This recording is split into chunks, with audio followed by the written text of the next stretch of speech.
Good day to all. Today we are going to start our next topic about Maurya Empire. In last video, we have read about Magadha Empire and how it became powerful. And now we will discuss about Maurya Empire.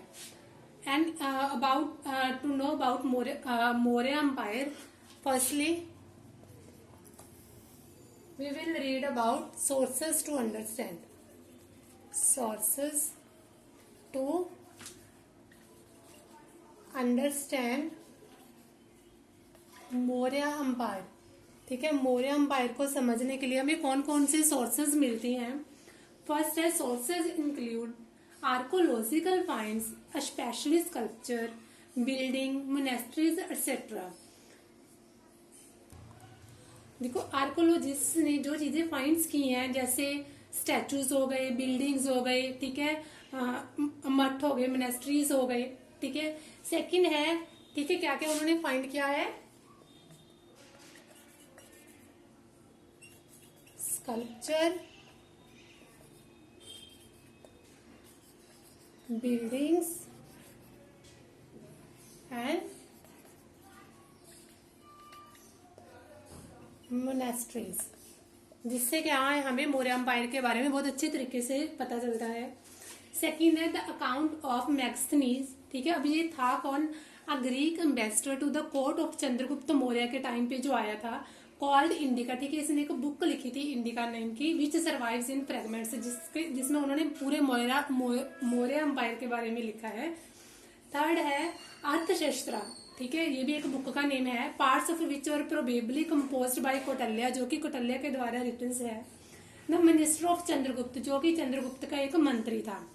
Letter Buddhist, Jain and Puranic literature. ठीक है, जो Buddhist लोगों ने लिखा, जो Jain writers ने लिखा, जो पुरानिक राइटर्स है उन्होंने लिखा, as well as in Sanskrit literary works have written about Mauryas. ठीक है, इन सभी ने मौर्यस एम्पायर के ऊपर बहुत अच्छे तरीके से डिटेल्स उनके एम्पायर की पावरफुल या उनकी जो वॉर्स उनके बारे में लिखा हुआ है. जो लास्ट है जिसके हमें मौर्य एम्पायर के बारे में पता चलता है वो है inscriptions of Ashoka.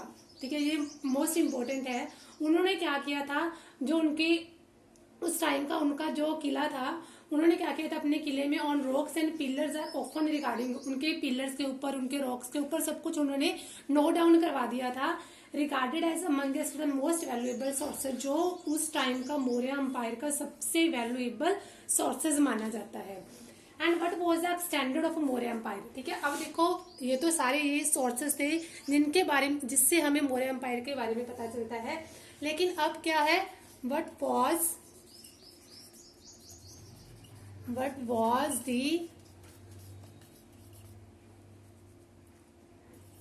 Extend of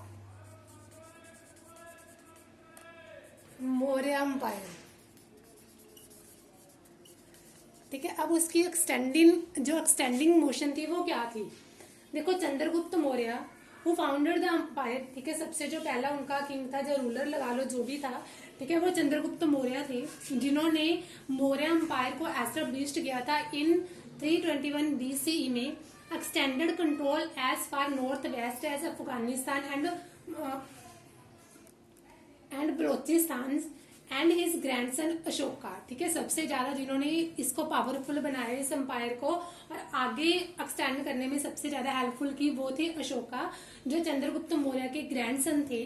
the most famous ruler conquered Kalinga. ठीक है, जिन्होंने क्या किया था, कलिंगा को जीता था और उसके ऊपर राज किया था, जिसको आज क्या है, प्रेजेंट डे कोस्टल उड़ीसा, जिसको आजकल उड़ीसा या उड़िया के नेम से जाना जाता है. Now next is administration. Next point is administration. Administration of Maurya Empire. There are 5 major political center in the empire. ठीक है, इस एम्पायर में 5 उन्होंने मेजर पॉलिटिकल सेंटर बनाए. ठीक है, फर्स्ट क्या था, द कैपिटल पाटलिपुत्रा. ठीक है, जो पाटलिपुत्रा उनकी राजधानी थी, कैपिटल थी. And the provincial centre of Takshashila, Ujjaini, Tosali and Swarnagiri, all mentioned in Ashokan inscription. इन सभी के बारे में हमें अशोकन इंस्क्रिप्शन में सब कुछ पता चलता है. It is likely that administrative control was strongest in area around the capital and the provincial center. ठीक है, अब क्या था, जो कैपिटल थी उनके अराउंड तो देखो स्ट्रॉन्गेस्ट जो कंट्रोल था ही था, लेकिन जो प्रोविंशियल सेंटर थे उनके पास भी स्ट्रॉन्गेस्ट कंट्रोल, एडमिनिस्ट्रेशन कंट्रोल रखा हुआ था.